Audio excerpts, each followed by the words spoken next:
Locked On Rockies, heating up the offseason with some hot takes. You are Locked On Rockies, your daily Colorado Rockies podcast, part of the Locked On Podcast Network, your team every day.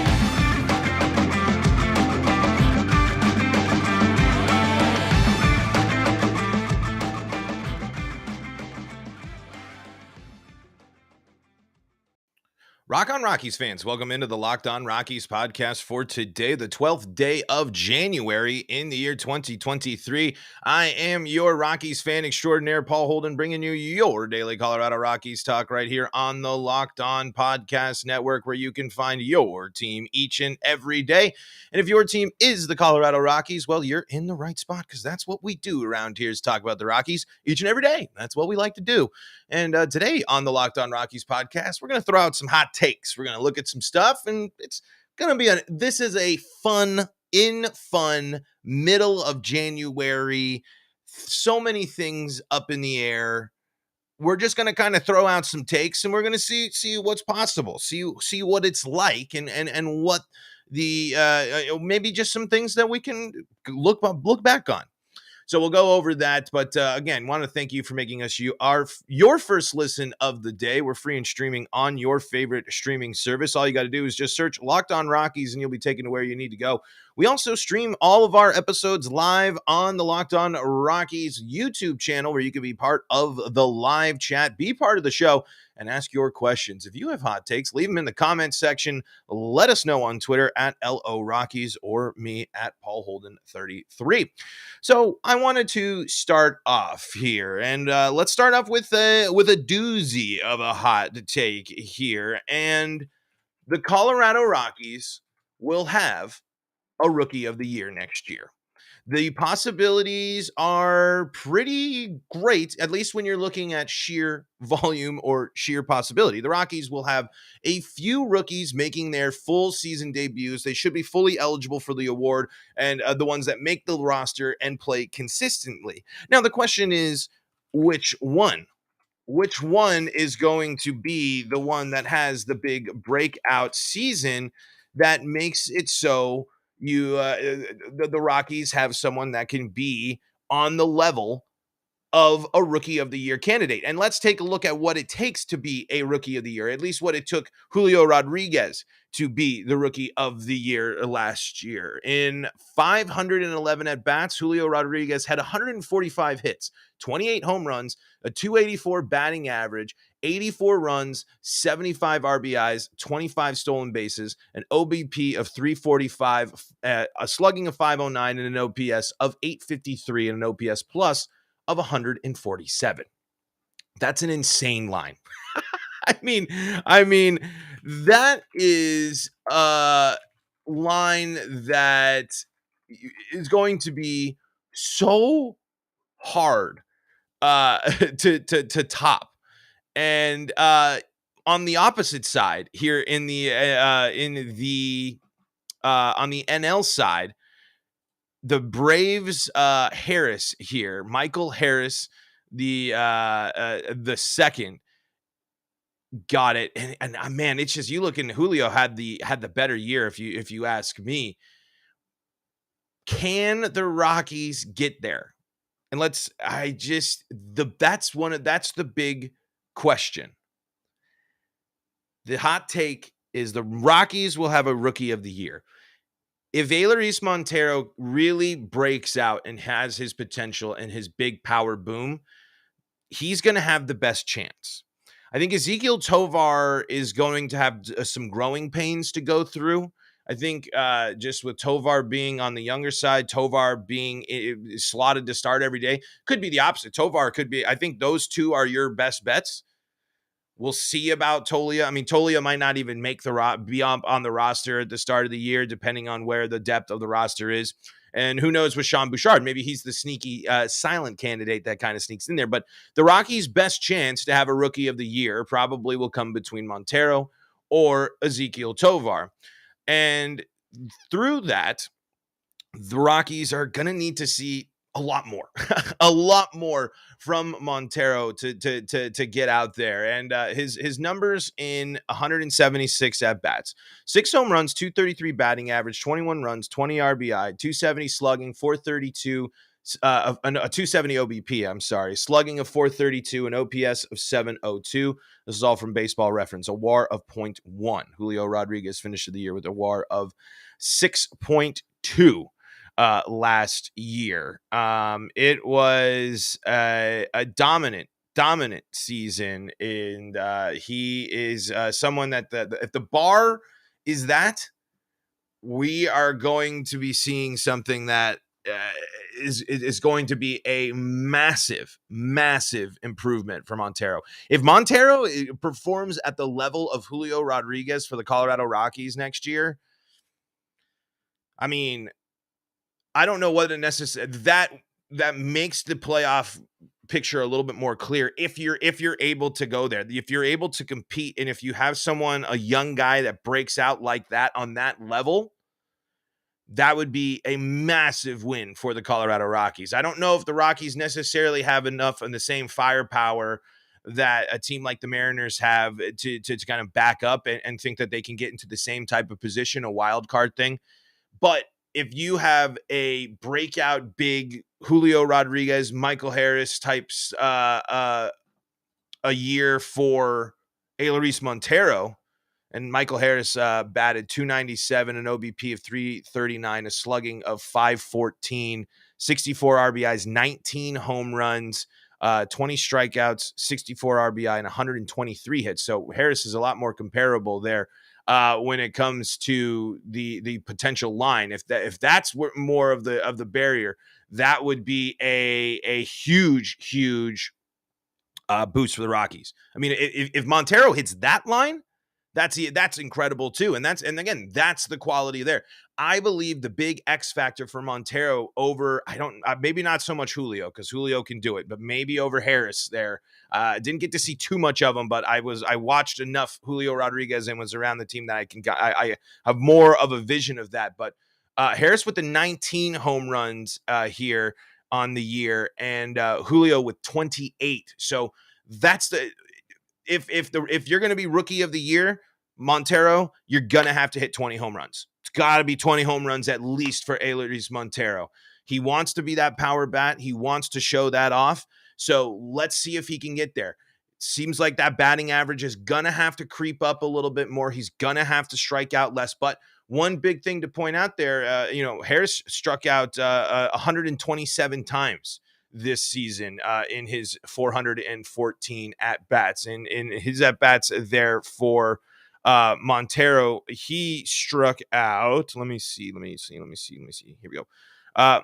60 times for Elehuris Montero in 185 plate appearances. So again, way too many strikeouts, because that's not even Harris has more than double the at-bats. And if you double his numbers there for Elehuris Montero, you're gonna be already at that number of 120 strikeouts there.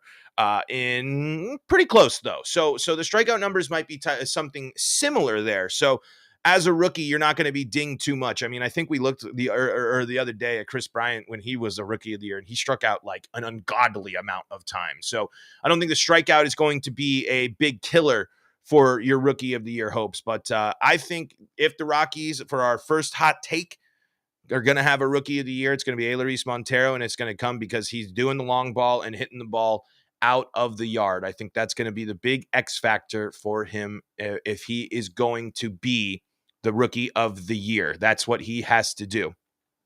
Let's talk more hot takes. I see a couple of them in the live chat, so we'll go and dive into those here in segment number 2. Before we do that, got to tell you about our friends at BetOnline. BetOnline.net is your number one source for your sports betting info, stats, news, and analysis. You can get the latest odds and trends for every professional and amateur league out there. That means football. That means soccer. That means hockey. That means basketball. That means future bets for baseball. That means World Baseball Classic. Esports, you name it, they got it at BetOnline. BetOnline.net has you covered for sports podcasts too. I know the Locked On Podcast Network's your favorite spot for sports podcasts, but hey, why not listen to more sports podcasts? And you can find them there at BetOnline. They're the fastest and easiest way to get your betting info, your props, your news, your analysis, all at betonline.net. You can head to that website today, betonline.net, or use your mobile device to learn more. BetOnline, that's betonline.net, where the game starts. We are doing some Rockies hot takes here, and let's get some viewer comments, some viewer hot takes here. Abel Vargas says, hot take, Charlie Blackmon, 40 home run season. Wow. Holy smokes. Folks, if Charlie Blackmon hits 40 bombs, just somehow settles in nicely into this DH role, fully gets real tools and reconfigures all sorts of how he can recapture that swing, man, that would be something for the Rockies. I don't necessarily see that one happening. I think that is going to be a massive jump. And here's the deal. If Charlie Blackmon goes out and hits 40 home runs next year, you bet your keister that he is considering about playing some more baseball for the Colorado Rockies and continuing his time with that. Charlie Blackmon has not hit 40 home runs in his career. He's come close really once, 37 home runs in 2017, with probably his best season with the Rockies there when he was an absolute force with that 17 team. 104 RBIs that season. Did hit 32 home runs in 2019, but the home run numbers have just fallen off a cliff since the pandemic. 6 home runs in that shortened season, 13 home runs in 2021, 16 home runs in 2022. You're asking for a 24 home run increase. You need more home runs, more to get to that 40 spot back for Charlie Blackmon than he hit last year. So I think that is a hot take. Absolutely. That is definitely in the spirit of what we're doing. But I am not too sure about that one. That one's going to be a tough one to hit, but we will see. Joel DeGray says Veen gets the call, gets 20 home runs and 40 stolen bags. Wow, that's huge. I mean, if that would be an immediate splash impact. And if Veen comes up and does that at the major league level, a lot of your worries about Zach Veen and the things that have come up about Zach Veen recently for the Colorado Rockies in terms of prospect stuff. And there's a lot of good stuff about Zach Veen, and there's a lot of stuff, but there's, we were talking Lindsey Crosby. There's a little bit of hesitation. There's some of that stuff. If Zach Veen comes up, gets the call, and because you'd have to imagine Veen coming up maybe around the halfway, say they're ready to go, Veen is crushing it, they need him, they're feeling it, they make a move at the deadline. And Veen comes up at the trade deadline and he's playing basically most of, if not all of, the second half.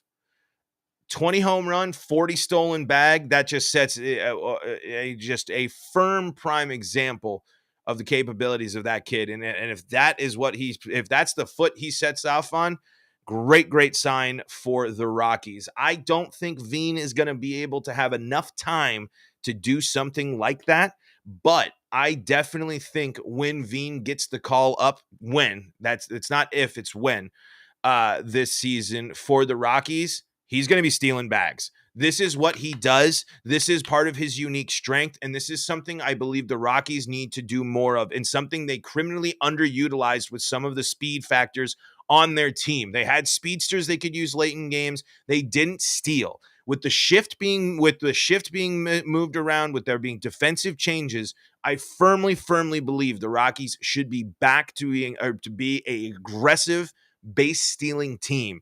And I really want to see this team come out and steal more bases. And if it's headlined by Zach Veen when he gets the call, taking bags, that is going to be a massive win for the Colorado Rockies, and especially for Zach Veen. A 20 home run, 40 stolen bag performance with some solid defense, that's going to have you feeling really good about what Zach Veen is capable of doing. And that's a good one. That's a good one, Joel. Let's see here. Nicholas, we'll talk about that question here in a little bit. We'll keep going with the hot takes for now. Let's get your hot takes. Hot take: the Rockies win 90 games. Holy smokes. 90 game wins, or 90 wins for the Rockies. Wow. I love the optimism. I don't see it. But here's the deal. I mean, baseball is weird. There are there are a lot of big names in new places, a lot of change. The Rockies getting to 90 wins is going to it's got to start right away. The Rockies can't delay. So here's what you're looking for the Rockies to start the season off this year. The Rockies start on the road in California with back-to-back series against the Padres and the Dodgers. So you're already setting yourself up for a challenging road trip to start the season, something that we don't often see all the time for the Rockies. But this is a division matchups right at the beginning of the season. We see the division matchups, but not necessarily a tough road trip like this. The Padres are going to be good. The Dodgers are going to be good. Now, on the flip side of that, if you come out okay there, if you hang on and you don't get blown out of the water, you go up against some teams that you should be able to make some noise against here in the Nationals. You got the Cardinals in the middle there, which is always going to be tough, and the Mariners on the road. But you do get Nationals and Pirates in there as well. So the Rockies are going to be tested considerably in the beginning part of the season. They are playing no slouches, really, other than two teams, the Nationals and the Pirates, in April. So if the Rockies are going to go out and hit 90 wins, it's got to start with winning every month, and it's got to start in April. And it's a good sign if you come out of April with a winning record, because here's where you finish this. All the teams you play in the month of April, outside of three of them, playoff teams from last year. The Rockies play the Cardinals, the Padres, the Dodgers, and the Phillies, and the Guardians, all in the first month of the season. So, yes, it's early. It's beginning of the season. Nicholas, you mentioned we did take down the Dodgers in the first series of the season last year. Didn't mean much, but you're right. But if the Rockies are going to do something like win 90 games, you have to be able to handle months like this, and you have to do it right away. So I'm going to have to say I don't have the Rockies at more than 75 wins this year, to be totally honest. Let's do one more hot take here, and then we will do a question from the live chat and kind of do a hot take in the spirit of Nicholas's there here. Joel DeGrace has another one and says, I still stand by the hot take that Bryant is going to have a career year on offense. I just feel like he's going to be playing with a chip on his shoulder this year. Here's a reasonable hot take, and here's a bet I would definitely consider taking. And BetOnline doesn't have those futures yet. Chris Bryant for comeback player of the year is not a bad bet. I really don't think so. If he is fully healthy, if he's fully capable, if he goes out and hits 30 plus home runs, he bats over 280, he drives in 80 plus RBI, he's got a good slugging percentage, he's on base, and his defenses are all right, he's going to have a really strong case to being a comeback player of the year. And that leads into the Rockies being better if these hot takes come to fruition. These things are you have to take every single one of these with a grain of salt, because we're just kind of being like we said, we're being optimistic. We're firing off our confident Rockies takes that we feel like can happen, because these things can happen. Chris Bryant having a career year on offense at Coors Field after a year off in health and maybe with some work from Bam Bam and playing at Coors and all that nature could definitely happen. Very easily could happen. And he is going to be impactful. I mean, the big thing that I think that you discount with the Rockies and what was so frustrating, so confusing and trying to figure out about last year is without Chris Bryant, you don't know what the Rockies are doing, and they lose that big piece there. So now we'll see how that Chris Bryant piece is going to factor in. So I am with you there, Joel. I think that you are absolutely correct. And Chris Bryant is having a career year in offense. I put that one down. I bet on Chris Bryant. I think that's fair to do. If he goes through spring healthy, and I mean, and we watch him and you hear from the beat reporters and the people that are there and the people that are in camp, and you hear good things about Chris Bryant and his health in spring training, great sign for him and his bounce back potential for the Rockies next year. Let's check out. I have one more hot take that we'll go to, and I want to answer a question from the live chat as well here in segment number 3, which is coming up next. This is the Locked On Rockies podcast. Thank you for making us your first listen of the day. You can make Locked On MLB Prospects your second listen of the day. You can also stay up to date with all things Colorado sports with the Locked On Broncos, Locked On Avalanche, and Locked On Nuggets podcasts, all free and streaming on your favorite streaming service. Wanted to answer a question from the live chat here and give you my final hot take for today.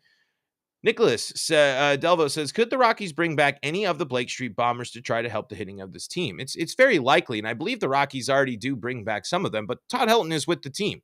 The Rockies are certainly open-minded to bringing back former players. I think they just brought back another former player to do something. The Rockies are all about bringing back players that have either played for them, had success for them, and bringing them into the mix. I wouldn't be surprised if you continue to see, I think Vinny is involved or was involved with the team, and things of that nature. So yeah, absolutely. Could they bring them back? Yes. And they already have, in fact. And my final hot take for this podcast, and it goes back to what we were talking about, the 90 wins.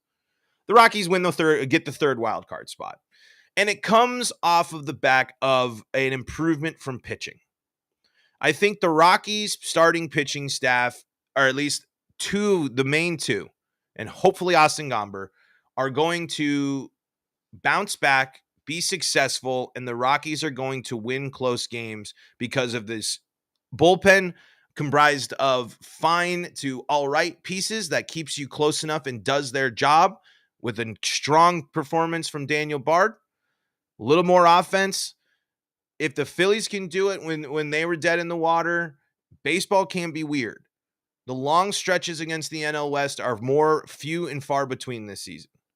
The possibility is there, but just like we talked about in both seasons leading up, or both times leading, or the last year leading up to the season and now this, things have to go perfectly for the Rockies. Chris Bryant has to be great. The rookies have to be great. The health has to be great. The pitching has to be great. Everything has to be great, because just like we only looked at April, and that schedule alone can put you in some deep, deep trouble to try to come out of early in the season when you're looking at 4 of the 6 teams you play in the month of April are playoff teams from the prior season. Let me make sure I got that right. 1, 2, 3, 4, 5, 6. 6 teams, 6 of the 7 teams. No, 6 of, is it? No, 6 of the 8 teams the Rockies play in the month of April are playoff teams, or were playoff teams. So if these hot takes are going to come true, the Rockies are going to have to step up and do it against really, really good competition. Folks, that is going to do it for today's episode of Locked On Rockies. Thank you so much for joining us. Nicholas Delvo, Joel DeGrace, Abel Vargas, all in the live chat, giving us their hot takes. Drop your hot takes for the Colorado Rockies in the comments below in the Locked On Rockies YouTube channel, where you can find us streaming all the time. When we stream an episode, we're there on the Locked On Rockies YouTube channel.